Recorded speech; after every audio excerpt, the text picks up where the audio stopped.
It juts out like the Sphinx here in the Ouachita National Forest, about 35-40 miles or so due west of Little Rock. Forked mountain with its twin peaks.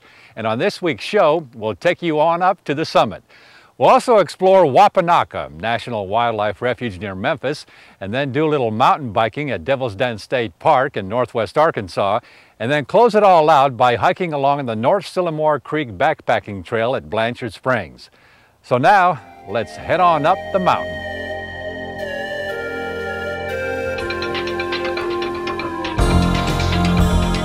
It is one of the more intriguing mountains in Arkansas, Forked Mountain. Located in the Ouachita National Forest off Highway 7 south of Hollis. Take Forest Road 86 for 4 miles, then turn right onto the road that goes up to the base of the mountain.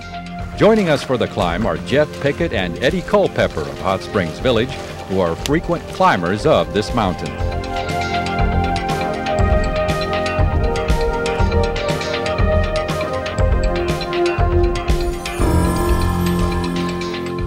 There are a couple of routes you can take up Forked Mountain. Probably the easiest is the forest route, which veers off to the left from the four-wheeler road.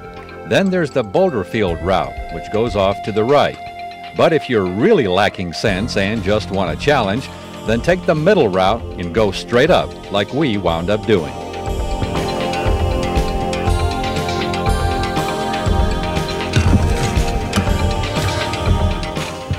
Now, if you make this trek yourself, don't worry, you don't have to scale this rock wall. You just kind of veer off here to the right and follow the boulders up towards the summit.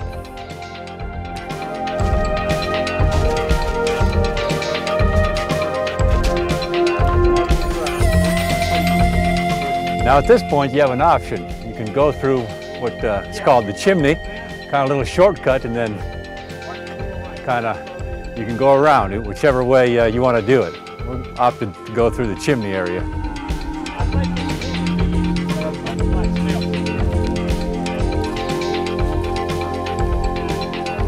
This route is extremely steep and very strenuous, and you may not want to take it because of something like this. Videographer Jeffrey James also encountered a tad bit of difficulty. Oh, yeah, it does. You all right? Oh, yeah.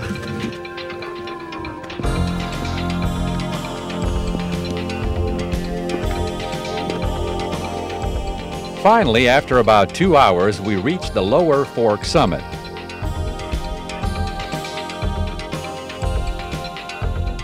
The first time I had my scouts climb, we climbed, I guess you would say, the north slope, which is a more gradual slope. And then as the boys got a little bigger and wanted a little more challenge, we tried different areas of climbing. The rock fall area below us here, kind of in the gap between the two peaks, is probably the easiest way to climb because there's boulders and it's fairly easy to climb over the boulders and just kind of work your way up slowly. And then there's the way we came up today, yes, which is a little more strenuous up through the chimney, but it's the quickest way if you're wanting to get on up here in a fairly quick hurry. You can just kind of pick your own route though. It's one of those kind of mountains.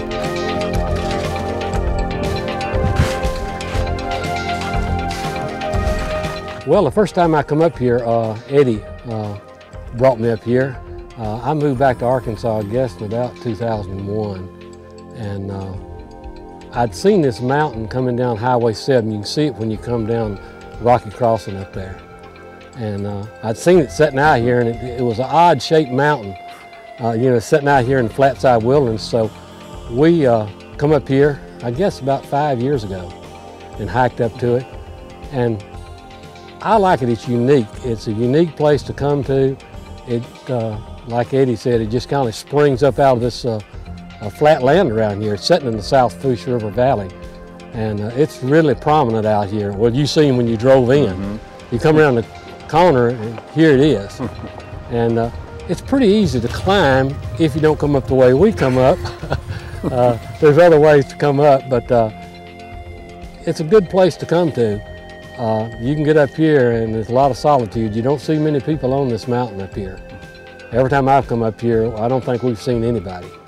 And it's pretty close to most of the, you know, the metropolitan areas in Arkansas, so it's not far to drive to get here. Yeah, we're only, what, 35 miles from Little Rock, I think, or somewhere around in there. 35, 40 yeah. miles, so you're really not that far to get down here.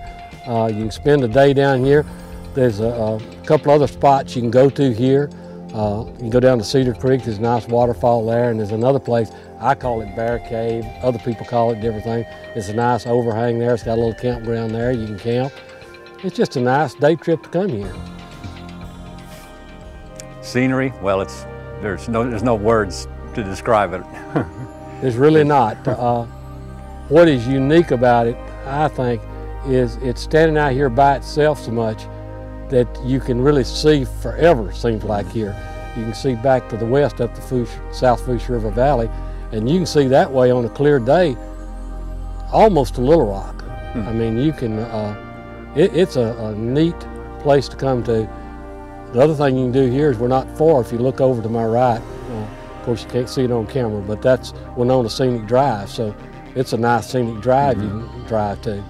And we're up about 1,380 feet, but it goes 1,380 feet probably from 400 or 500 if you look on the topography map. So you go up, it's a pretty severe climb to come up here. Yeah, no joke. I'm not a geologist, I don't know how it was formed, but it's just always unique to me that, you know, it sits out in the middle of all these Ouachita Mountains surrounding it, and it's really kind of a prominent point out there. You know, you can't help but see it, and it's just like you say, you're driving up the road and just turn the corner, and there it is, and it's just awe-inspiring at times. And of course the name Forked Mountain, because it's kind of two peaks, 2 points. Well, we're standing here on the lower one, and behind you over there is the peak itself. Right, right. And of course the locals call it Forked Mountain. Yeah. I know that's not proper English, as my mama, my English teacher would say, but that's what the natives call it, Forked Mountain. And you know, there's a legend, and I think you've got a copy of the legend.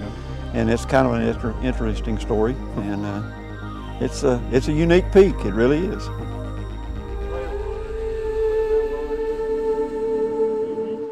And so, we leave you with a Forked Mountain legend. A Quapaw Indian maiden from the south and an Osage warrior from the north had fled to this mountain to escape the maiden's chief father from trying to separate them. After the chief tracked them down at the top, he called on the Great Spirit to separate them with a bolt of lightning, which caused the summit to split in two, with the maiden spirit on one peak and the Osage warrior's spirit on the other. After time, one peak withered down and the taller peak combined the couple's spirits into one.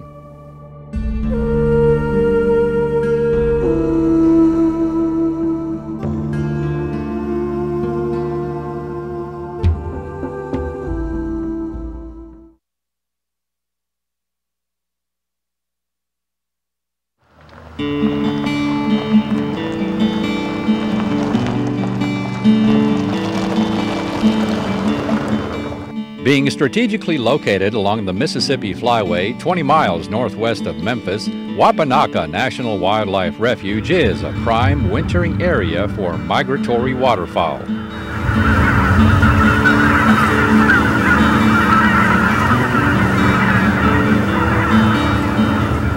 The observation deck, which overlooks Wapanocca Lake, is an excellent location to observe large numbers of wildlife.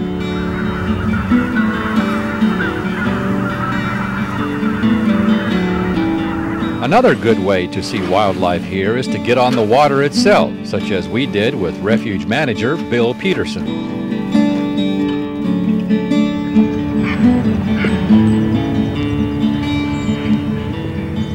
They can float it, they can drive it, and the best times of the year are, I guess, December and January. It's a great time of the year if you want to see waterfowl. Fall and spring, we have a lot of migratory songbirds coming through. Summer things are warm, good fishing on the lake.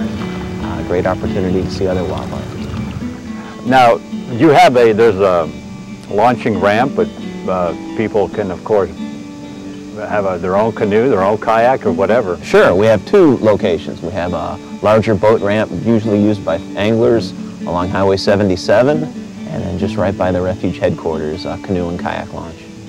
And that's the way we came in. And the driving tour, tell us a little bit about that.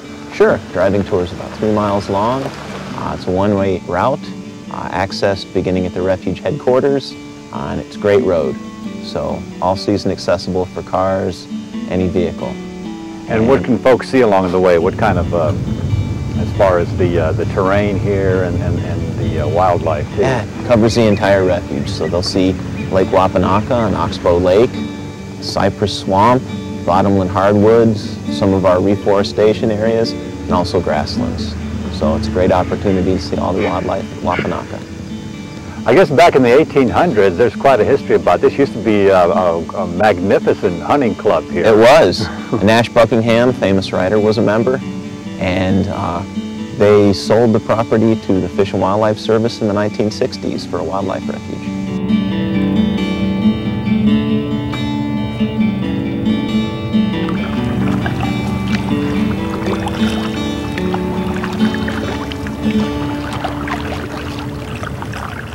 The name Wapanocca, what's the story behind that? I believe it's named after a Chickasaw Indian chief who lived in the area. When DeSoto originally came through, he actually camped on the shores of Lake Wapanocca for several days, and there was a large Native American village here. Huh. Native American artifacts that have been discovered on the refuge are on display at the Visitor Center, along with examples of the wildlife that make Wapanocca their home.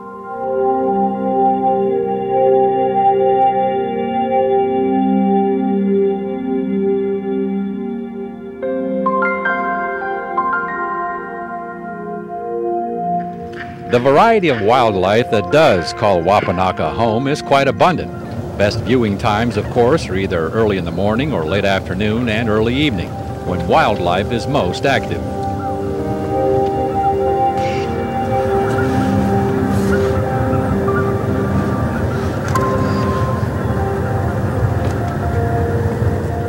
Since the refuge was originally founded for waterfowl, mallards make up about 75% of the ducks using the refuge, which is why the Wapanocca Hunting Club was so popular back in the late 1800s.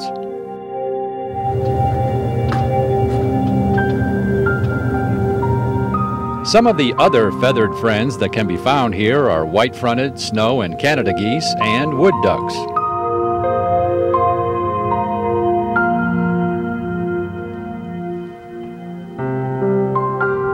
With almost 5,500 acres of diversified wildlife habitat, including open water, cypress swamps, agricultural fields, hardwood forests, flooded timber, mudflats, and grasslands, all of it does create quite an attractive place for both wildlife that lives here year-round and for the wildlife that just stays for a short visit.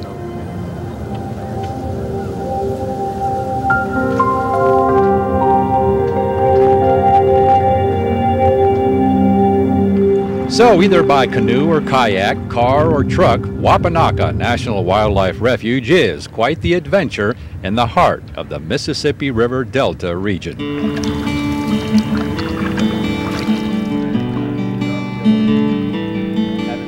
We're very accessible and a great day trip, even half-day trip, if people want to come out, enjoy nature.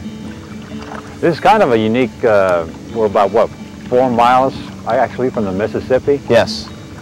And all around here is agriculture, except this oasis. It is. We're really an island of natural habitat. So, great location for the northeastern part of Arkansas for people to come out and see the Delta, as it was a few hundred years ago.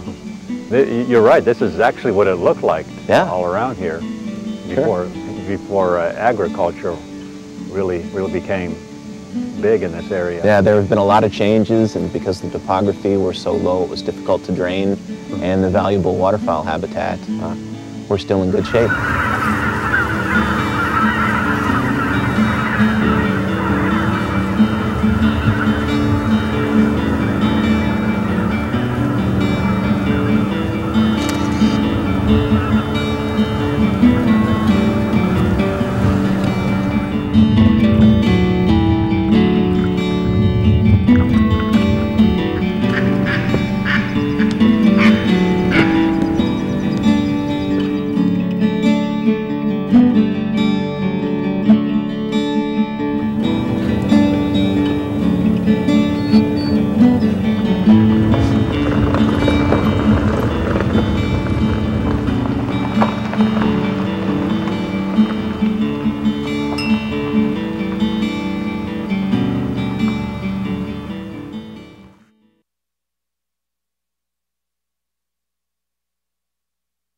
Devil's Den State Park in the northwestern part of the state is of course well known for its crevice area and Devil's Den Cave and all the hiking trails.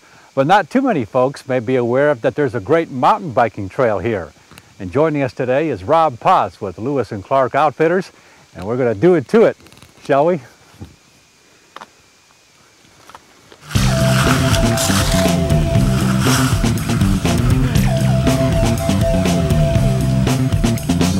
Devil's Den State Park is mostly known for its cave and crevice area, but the Fossil Flats Mountain Bike Trail really is a neat, tucked-away adventure surprise.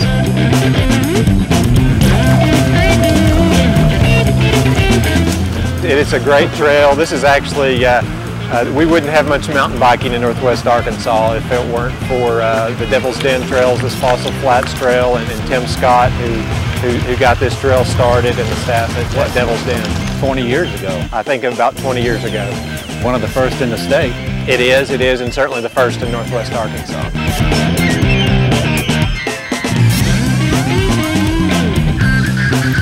A good portion of the trail meanders along picturesque Lee Creek. In fact, you'll traverse the creek at least twice along the trail. Mountain biking in northwest Arkansas in general does offer a lot of opportunities. Northwest Arkansas, Chuck, has some of the best mountain bike trails around. I've mountain biked several parts of the country, and they're really good here.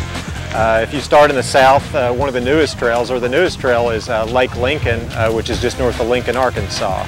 And they've got about 7 miles of trails out there right now, and that's a beautiful lake. And now this, we have a mountain biker coming across here. This trail is really awesome. I mean, you've got the creek, you've got the overlooks, I've got just about everything here.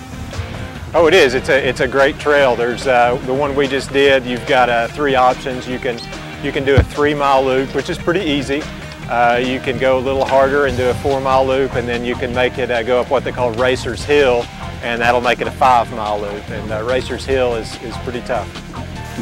Yeah, there were some tough spots that we ran across, but that's that's the challenge of it.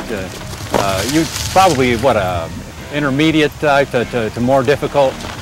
Yeah, you would rate this, certainly the 3-mile loop you could call beginner to intermediate. Most of it's intermediate, and then Racer's Hill, I'd say intermediate to maybe advanced.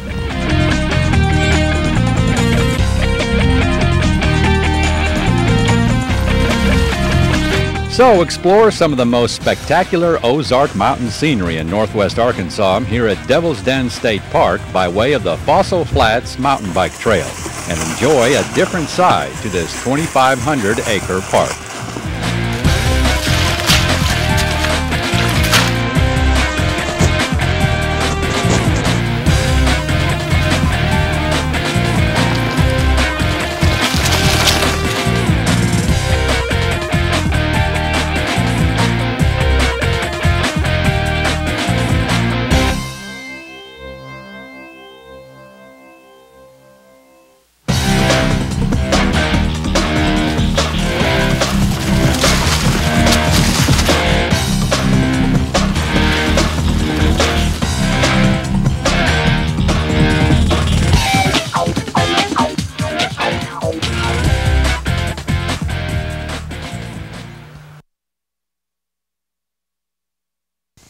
The North Sylamore Creek Backpacking Trail. As far as backpacking trails go, this is a pretty neat one.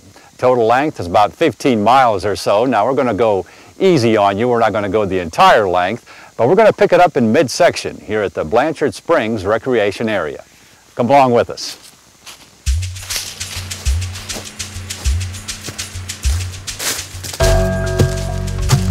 If you prefer to start at the trailhead after turning west onto Highway 14 from Allison, go a half mile, then turn right onto a gravel road and follow the signs for another half a mile.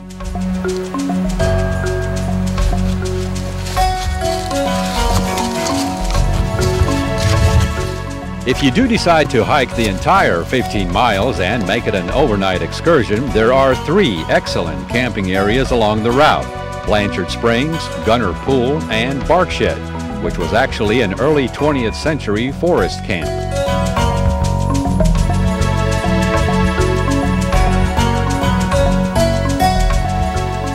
By doing the entire length of the trail, you'll be rewarded with towering bluffs, wet weather waterfalls, and tranquil creek bottoms.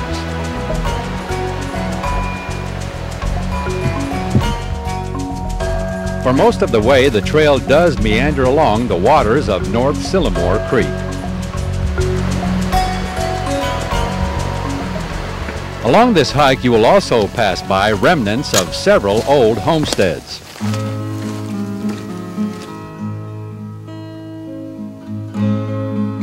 And then there are some rather unusual and interesting botanical features.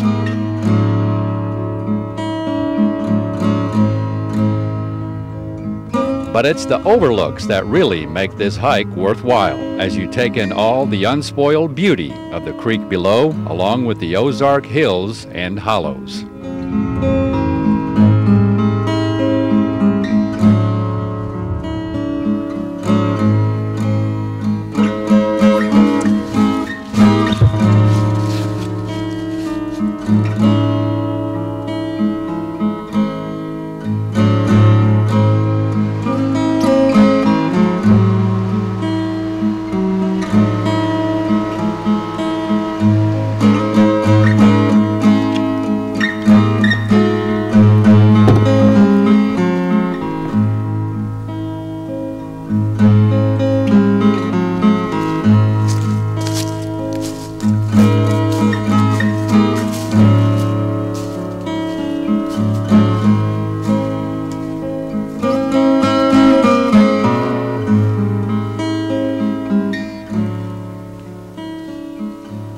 So link up on the North Sylamore Creek Trail yourself, either right outside of Mountain View, at Blanchard Springs, at Gunner Pool, or at Barkshed. And for more on this destination, plus many of our others, and to read my blog or to order a copy of an episode, visit our website, aetn.org/exploringarkansas.